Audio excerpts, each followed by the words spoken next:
पुराने दिन में, बुरे दिन में पासवान देश की सेवा किया, चौकीदार देश की सेवा किया, और आज जब अच्छा दिन आया तो उसमें सबों की नज़र आ गई। और ख़ास करके बिहार में जो माननीय मुख्यमंत्री जी हैं, मुझको कहने में कोई आपत्ति नहीं है कि वो दलित में पासवान जाति के विरोधी हैं। तो मुगल पीरियड था, अंग्रेज़ के ज़माने से पहले भी, उस समय से चौकीदार और वफादार एक ही समाज के लोग हुआ करते थे, खासकर पासवान समाज के लोग। पासवान का मतलब होता है रक्षक, रक्षा करना। तो ये कौम जो है, पासवान जात जो है, बहुत ही ईमानदार और बहुत ही ताकतवर और बहुत ही विश्वासी कौम माना जाता है। इसलिए अंग्रेज़ के ज़माने से लेकर आज तक चौकीदार जो प्रथा है उसमें एक ही जात के लोगों को अधिकांशतः नियुक्ति होती थी। जेल जाने को भी तैयार हैं? वैसी परिस्थिति आएगी तो लाठी खाएंगे, जेल जाएंगे, लेकिन जाएंगे, कोई हर्ज नहीं है। सरकार की नीयत ठीक नहीं है। मैंने आपसे कहा ना कि सरकार दलित विरोधी सरकार है, सरकार की नीयत ठीक नहीं है। इसी के सरकार के खिलाफ में कल धरना का आयोजन किया गया, और फिर धरना के बाद फिर यदि बिहार सरकार यदि हम लोग की बात को अनसुनी करेगी, फिर उसके बाद आगे की कार्रवाई हम लोग करें। जगन्नाथ मिश्रा जी जब बिहार के मुख्यमंत्री बने तो उन्होंने पासवान के दर्द को समझा और चौकीदार के मेहनत को भी समझा। तो उन्होंने अपने शासनकाल में चौकीदार वफादार को चतुर्वर्गीय श्रेणी का उन्होंने दर्जा दिया और नोटिफिकेशन भी हुआ। उस दिन से सभी लोगों की नज़र चौकीदार और वफादार के पद पर चली गई। नीतीश कुमार जी पासवान विरोधी काम पूरे बिहार में उन्होंने किया है, और दलित महादलित को बांट करके और फिर पासवान जाति पर उन्होंने कुठाराघात किया। जो भी होगा भविष्य में वो अच्छा होगा। अच्छा होगा, मतलब अब ऐसा, अब तो खबर चल चुकी है सर, लोग के बीच मैसेज भी जा चुका है कि अब जो पशुपति पारस चाचा हैं वो अब आ रहे हैं लालू जी के साथ। ये बात तय मानी जाए? मैं तो आपसे कहा कि मॉर्निंग सोच दीजिए और कुछ राज को राज रहने दीजिए, भविष्य का इंतजार करिए, भविष्य के फैसले का इंतजार करिए। द न्यूज़ हिंट में आपका स्वागत है और मैं हूं आपके साथ अमन। आपको हम लगातार चौकीदार से जुड़े हर एक मुद्दा को अच्छे से दिखा रहे हैं, चाहे वो पहले आंदोलन का हो या फिर बाद का हो। हमारे साथ इस वक्त बात करने के लिए पशुपति कुमार पारस हैं, जो अब चौकीदार दफादार को मुद्दा को लेकर कल पटना में एक बहुत बड़ी संख्या में धरना देने वाले हैं। सर हमारे साथ मौजूद हैं। सर बहुत बहुत स्वागत आपका। चलिए, आपको भी बहुत बहुत धन्यवाद। सर कल क्या होगा? देखिए, चौकीदार दफादार संघ जो है, इन लोगों की मांग बहुत पुरानी मांग है जी। और देश में जिसमें मुगल पीरियड था, अंग्रेज़ के ज़माने से पहले भी, उस समय से चौकीदार और वफादार एक ही समाज के लोग हुआ करते थे, खासकर पासवान समाज के लोग का वर्चस्व था, उसी परिवार के लोग हुआ करते थे। उस समय चूँकि चौकीदार के लोगों को वेतन नहीं मिलता था, मात्र 5 रुपया, 10 रुपया, 12 रुपया, 15 रुपया, जहाँ तक हमको याद है। हमारे परिवार में हमारे चाचा जी भी चौकीदार थे, तो उन लोगों को 15 रुपया मिलता था। और ये सदियों से चलता आया है और काफ़ी मेहनत का काम है, रात भर जगना, रात भर सेवा करना, लोगों की सेवा करना। और पासवान जाति जो है, पासवान का मतलब होता है रक्षक, रक्षा करना। तो ये कौम जो है, पासवान जात जो है, बहुत ही ईमानदार और बहुत ही ताकतवर और बहुत ही विश्वासी कौम माना जाता है। इसलिए अंग्रेज़ के ज़माने से लेकर आज तक चौकीदार जो प्रथा है उसमें एक ही जात के लोगों को अधिकांशतः नियुक्ति होती थी।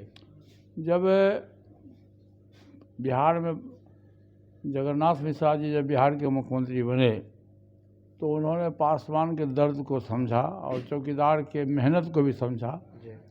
तो उन्होंने अपने शासनकाल में चौकीदार दफादार को चतुर्वर्गीय श्रेणी का उन्होंने दर्जा दिया और नोटिफिकेशन भी हुआ। उस दिन से सभी लोगों की नज़र चौकीदार और दफादार के पद पर चली गई।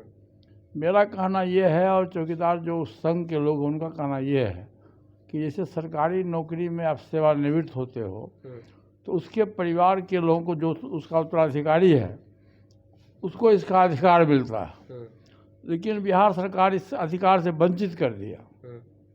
और वंचित करने के बाद अब उसको जनरल वैकेंसी में शो कर दिया। अभी अरवल में आज से 2 महीना 3 महीना पहले के डीएम का जो निकला है वैकेंसी, उसमें उसको जनरल घोषित कर दिया गया। और जनरल में सभी जात धर्म के लोग आएंगे।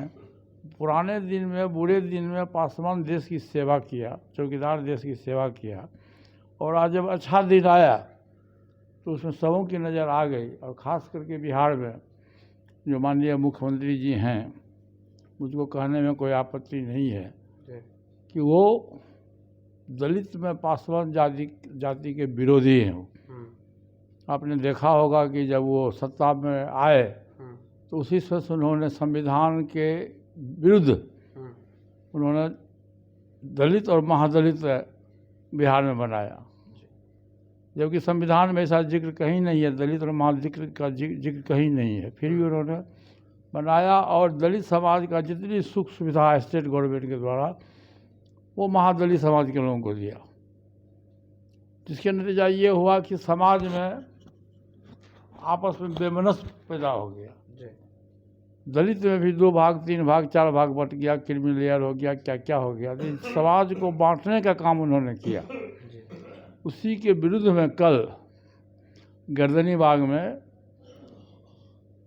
धरना का कार्यक्रम है, उसमें हमारे दलित सेना के लोग रहेंगे और प्लस चौकीदार दफादार संघ के जो लोग हैं वो लोग भी उसमें, उनकी भी भागीदारी होगी।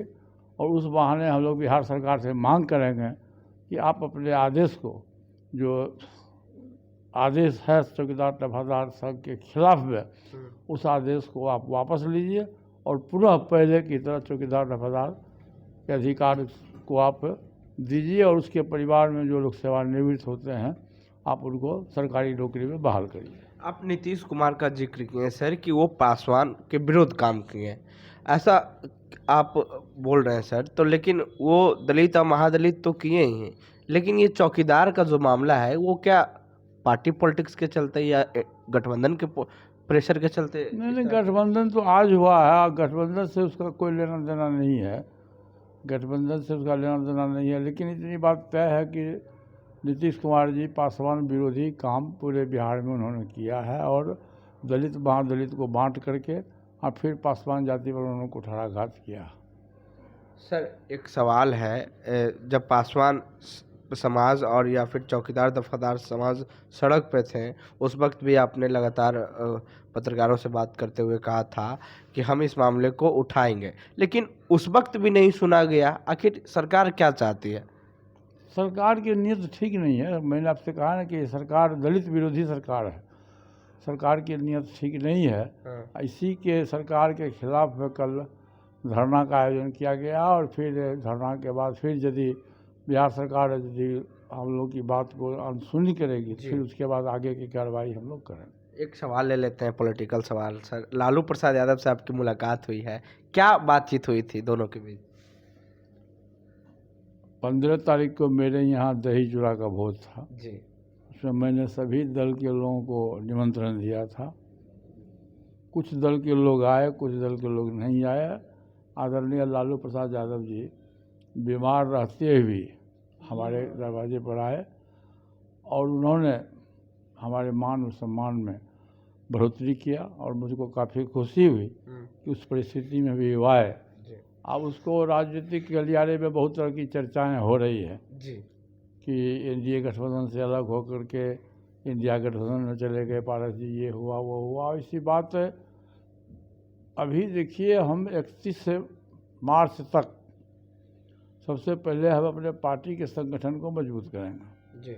ये हमारे पार्टी की ब्याह से 2 महीना पहले यहीं बैठक हुई थी, स्टेट कमेटी की बैठक हुई थी। उसमें तय हुआ था कि 31 मार्च तक हम लोग सघन यात्रा करें और अभी तक हम लोगों ने 9 जिला का यात्रा किया है, शेष अभी बाकी है। 31 मार्च तक हम पार्टी के संगठन को मजबूत करेंगे। 243 सीट पर हम अपनी ताकत को दिखलाएंगे। फिर अप्रैल के प्रथम सप्ताह में नेशनल एग्जीक्यूटिव और पार्लियामेंट्री बोर्ड की बैठक बुला करके जो पार्टी का जो निर्णय होगा जी, उस निर्णय के हिसाब से हम आप तमाम साथियों को, बिहार वासियों को मैं बता दूंगा। लेकिन इतनी बात आप जान लीजिए जी, कि एक कहावत है कि मॉर्निंग सोच दी डे। आप इसी का आप अर्थ समझ लीजिए कि मॉर्निंग सोच दी डे और जो भी होगा भविष्य में वो अच्छा होगा। अच्छा होगा। मतलब अब ऐसा, अब तो खबर चल चुकी है सर, लोग के बीच मैसेज भी जा चुका है कि अब जो पशुपति पारस चाचा हैं वो अब आ रहे हैं लालू जी के साथ, ये बात तय मानी जाए। मैं तो आपसे कहा कि मॉर्निंग सोच दी डे और कुछ राज को राज रहने दीजिए, भविष्य का इंतजार करिए, भविष्य के फैसले का इंतजार करिए। कल कितनी संख्या रहेगी सर आपकी महाधरना में? हमारे हिसाब से 8-10 हज़ार लोग रहेंगे। 8-10 हज़ार लोग? जी, संख्या तो रहेगी 8-10 हज़ार लोगों की संख्या। नहीं, वहाँ जगह ही छोटा है। जी जी, हम लोग व्यवस्था जानबूझ के नहीं किए, क्योंकि जगह ही नहीं, वहाँ मुश्किल से 1500 लोगों की व्यवस्था है, जगह है।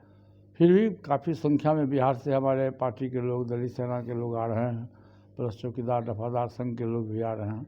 इसलिए धरना विस्तार रूप से होगा और बड़ा विस्तार। प्रशासन भी रहेगी सर? अब तो प्रशासन को हम लोगों ने लिख के दिया है, परमिशन लिया है जी। अब उसमें अपना वो सब तो उसकी ड्यूटी है कि रहे कि नहीं रहे, तो उन लोगों की ड्यूटी है। जेल जाने को भी तैयार हैं?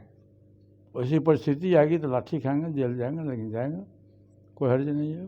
शुक्रिया सर बातचीत करने के लिए। तो ये हमारे साथ बात करने के लिए पूर्व केंद्रीय मंत्री पशुपति कुमार पारस जी मौजूद थे और इनका साफ कहना है पासवान और चौकीदार समाज के लिए, उनके हक के लिए, चाहे हमें जेल भी जाना पड़े तो हम जाएंगे, लेकिन ये लड़ाई जारी रहेगी। कल एक बड़ी संख्या में पशुपति पारस जी के द्वारा एक महाधरना का आयोजन किया गया है और तमाम जो पासवान समाज के लोग हैं वो पटना के गर्दनी बाग में धरना स्थल पर एकजुट होंगे।